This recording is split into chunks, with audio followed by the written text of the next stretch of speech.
Movie के starting scene में हम एक बंजर जगह को देखते हैं जहाँ पे काफी सारे ज़ेब्रास रहा करते थे और ये जंगल के खतरनाक जानवर से बचने के लिए अपने एरिया को चारों तरफ से कांटों से घेर दिया था। जिसके बाद उनमें से एक ज़ेब्रा चिल्लाते हुए आता है और वो सारे ज़ेब्रास को बताता है कि सीको को बच्चा हुआ है। जिसके बाद सारे ज़ेब्रा उसे देखने के लिए जाते हैं, लेकिन जैसे ही सारे ज़ेब्रास उसे देखते हैं तो सारे ज़ेब्रा काफी ज्यादा हैरान हो जाते हैं और उसे देखने के बाद सारे ज़ेब्रा उसका मजाक उड़ाने लगते हैं, क्योंकि उस ज़ेब्रा के शरीर पे बस आधी धारी थी जिस वजह से वो पीछे से गाय लग रहा था। तब उसकी माँ उससे कहती है कि तुम जैसे भी हो मेरे बेटे हो और आज से तुम्हारा नाम खुम्बा है। तब उनमें से एक ज़ेब्रा कहता है कि खुम्बा शापित है, क्योंकि आधे शरीर पे धारी होने का मतलब यह है कि यहाँ पे अब बारिश नहीं होगी और ये हमारे समाज के लिए अशुभ है। उन ज़ेब्रा लोगों के पास बस एक ही तालाब था जहाँ का पानी पी के वो वहाँ पे गुजारा करते थे, क्योंकि अपनी सुरक्षा के लिए बाकी के एरिया को इन्होंने कवर कर रखा था। लेकिन दिन ब दिन उनका तालाब सूखने लगता है, जिस वजह से सारे ज़ेब्रास मिलकर डिसाइड करते हैं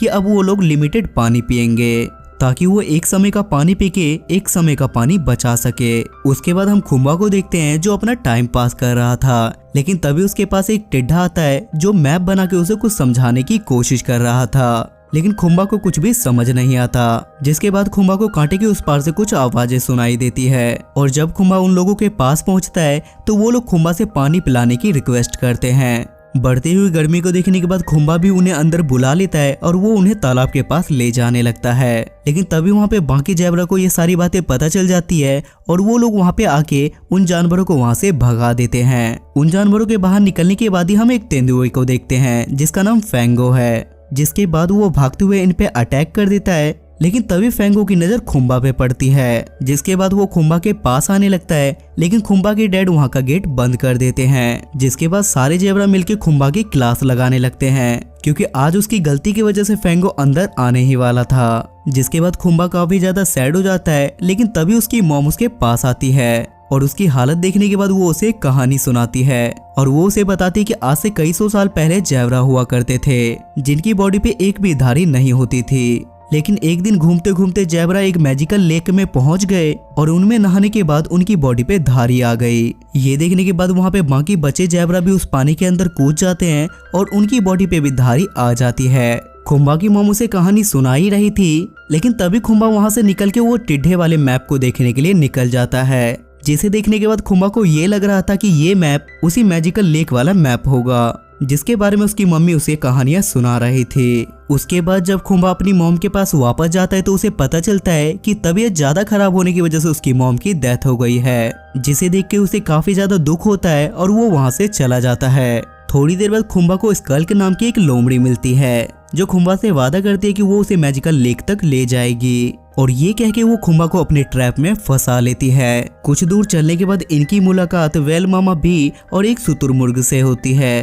तभी वो लोमड़ी भी अपने झुंड में शामिल हो जाती है और सब लोग मिलके इन लोगों पे हमला करने लगते हैं और मामा भी अकेले उन सारे लोमड़ियों के साथ फाइट करता है और उनकी छुट्टी कर देता है। जिसके बाद खुम्बा मामा भी को अपनी सच्चाई बताता है और उसके बाद ये तीनों मिलके लेक को ढूंढने के लिए निकल जाते हैं। वहीं खुम्बा के डैड खुम्बा की एक फ्रेंड टॉम्बी से उसके बारे में पूछते हैं, जहां वो खुम्बा के डैड को बताती है कि शायद वो हमारे एरिया से बाहर निकल चुका है। जिसे सुनने के बाद खुम्बा के डैड भी खुम्बा को ढूंढने के लिए निकल जाते हैं। वहीं हम फैंगो को भी देख पाते हैं जो शकल के पास आके उन्हें दबोच लेते हैं और वो उनसे खुम्बा के बारे में पूछता है। वहीं हम खुम्बा के साथ इन दोनों को भी देखते हैं जहां इन्हें एक जगह पे आग जली हुई मिलती है और ये लोग वहां पे रुक जाते हैं और इधर फैंगो भी इनकी खुशबू को सूंघते हुए इनके पास आ रहा था। अगले दिन खुम्बा अपने दोनों दोस्तों को लेकर 3 पहाड़ियों को ढूंढने के लिए निकल जाता है, क्योंकि मैप के हिसाब से उनको ऐसा ही चित्र मिला था। इधर खुम्बा के डैड को फैंगो और खुम्बा के पैरों के निशान दिखते हैं, जिस वजह से वो बाकी ज़ेब्रास के पास जाके बोलता है कि शायद फैंगो ने खुम्बा को मार दिया। जिसे देख के टॉम्बी के डैड खुशी से कहते हैं कि अब तो शायद बारिश भी होगी, जिसपे टॉम्बी अपने डैड से कहती है कि कैसे डैड हो आप। दूसरी तरफ हम खुम्बा के साथ उन दोनों दोस्तों को भी देख पाते हैं जिन्हें एक लेक मिल जाता है और शुतुरमुर्ग और मामा भी जाके उस लेक के अंदर नहाने लगते हैं। जिसके बाद खुम्बा भी उसके अंदर ये सोच के जाता है कि शायद उसकी धारी आ जाएगी, लेकिन अंदर जाने के बाद ऐसा कुछ भी नहीं होता। जिसके बाद वहाँ पे कुछ और जानवर भी आके इनसे कहते कि ये हमारा प्रैंक है, और यहाँ पे कुछ इंसान भी आते हैं। जिसके बाद वहाँ पे कुछ फोटोग्राफर्स आ जाते हैं और वो इन जानवरों की फोटोज क्लिक करने लगते हैं। लेकिन तभी उनकी नजर खुम्बा पे जाती है और खुम्बा को देखने के बाद वो लोग भी हैरान हो जाते हैं, क्योंकि आज से पहले उन्होंने भी ऐसा ज़ेबरा नहीं देखा था। जिस वजह से वो खुम्बा को पकड़ने की कोशिश करने लगते हैं। खुम्बा अपनी जान बचाने की काफी कोशिश तो करता है, लेकिन आखिरकार वो लास्ट में पकड़ा जाता है। जिसके बाद वहाँ पे एक गिलहरी खुम्बा की मदद करती है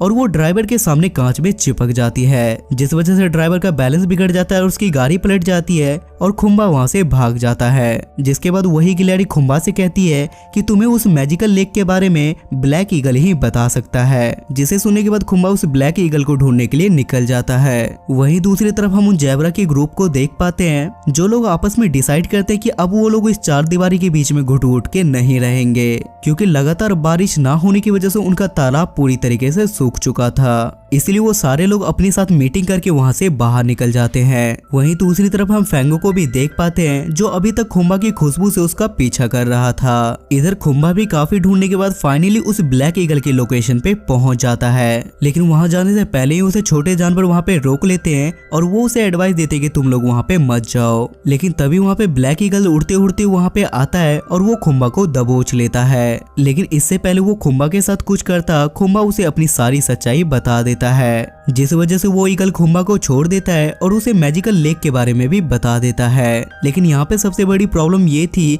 कि वो लेक फेंगो के गुफा के बगल में ही थी, और वो ईगल खुम्बा को ये भी बताता है कि जिस समय पे फेंगो वहाँ पे पैदा हुआ था तो उसकी एक आंख खराब थी, जिस वजह से उनके ग्रुप के बाकी सभी लोग उसका मजाक उड़ाते थे। लेकिन आंख खराब होने के अलावा फेंगो की सूंघने की शक्ति बहुत ज्यादा तेज थी और वो बहुत दूर से ही चीजों को सूंघ लिया करता है, जिस वजह से वो आजकल शिकार करने में बहुत ज्यादा माहिर है। उसके बाद अगले सीन में हम उसी गिलहरी को देखते हैं जिसे हमने मूवी के स्टार्टिंग सीन में देखा था, और वो सब लोग मिलके डिसाइड करते हैं कि अब वो लोग भी मिलके खुम्बा के पास जाएंगे और वो लोग खुम्बा का इस मिशन में उसका साथ देंगे। उसके बाद हम खुम्बा के साथ उनके दोनों साथियों को देखते हैं, लेकिन जब खुम्बा के दोनों साथियों को पता चलता है कि जहाँ खुम्बा जाना चाहता है वो खतरों से खाली नहीं है, तो वो लोग भी खुम्बा को वहाँ जाने से रोकने लगते हैं, जिस वजह से खुम्बा उन दोनों को वहाँ पे अकेला छोड़ के खुद ही उस मिशन को पूरा करने के लिए अकेला निकल जाता है। खुम्बा के वहाँ से जाने के बाद शुतुरमुर्ग और मामा भी को काफी ज्यादा अफसोस हो रहा था, लेकिन तभी इन दोनों के पास फेंगो आ जाता है और वो इन दोनों को दबोच के खुम्बा की लोकेशन का पता लगा लेता है। जिसके बाद फेंगो भी खुम्बा के पीछे जाने लगता है। तब मामा भी और शुतुरमुर्ग को फील होता है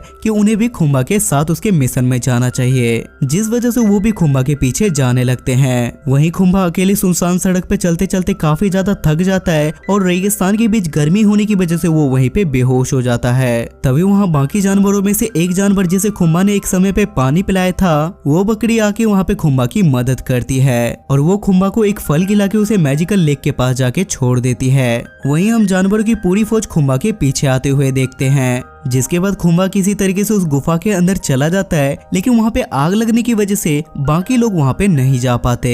तब मामा भी सोचता है कि वो इस गुफा को तोड़ के उसके अंदर चला जाए, लेकिन वो सब उसमें भी नाकामयाब रहते हैं। वहीं खुम्बा को वो लेक मिल जाता है जिसमें नहाने के बाद धारी आ जाती है। वहीं खुम्बा की नजर एक बड़े से ड्राइंग पे जाती है जिसपे खुम्बा जैसा ही एक बड़ा सा ज़ेबरा बना हुआ था, लेकिन तभी वहाँ पे फेंगो भी पहुंच जाता है और वो खुम्बा से कहता है कि डरने की जरूरत नहीं है, क्योंकि सालों पहले एक भविष्यवाणी में ये बात सामने आई थी कि एक ज़ेबरा आधी धारी के साथ पैदा होगा, जिसे खाने के बाद मेरी पावर डबल हो जाएगी। और ऐसा कह के फेंगो खुम्बा पे अटैक कर देता है, जहाँ खुम्बा अपनी जान बचाने के चक्कर में इधर उधर भागते भागते पानी के अंदर गिर जाता है और दोनों पानी के अंदर आने के बाद दोनों आपस में हाथापाई करने लगते हैं, जिस वजह से वहाँ पे मौजूद चट्टानें गिरने लगती है और गुफा का मुंह भी खुल जाता है और उस तरफ से बहुत सारा पानी बाहर आने लगता है, जिसके बारे में किसी को नहीं पता था। लेकिन उसके बाद भी फेंगो खुम्बा का पीछा नहीं छोड़ता और वो दोनों एक चट्टान पे आ जाते हैं, जहाँ जैसे ही वो खुम्बा के ऊपर कूदता है तो खुम्बा वहाँ के पत्थर को नीचे धकेल देता है,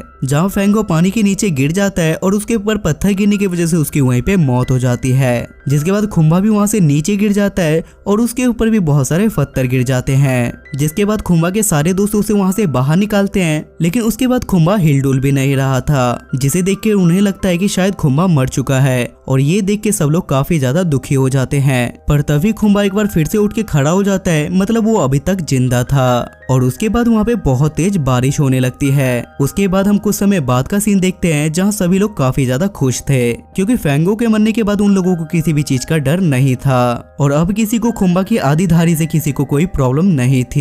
जिसके बाद सभी लोग उस गुफा में रहने लगते हैं और ये मूवी यहाँ पे खत्म हो जाती है।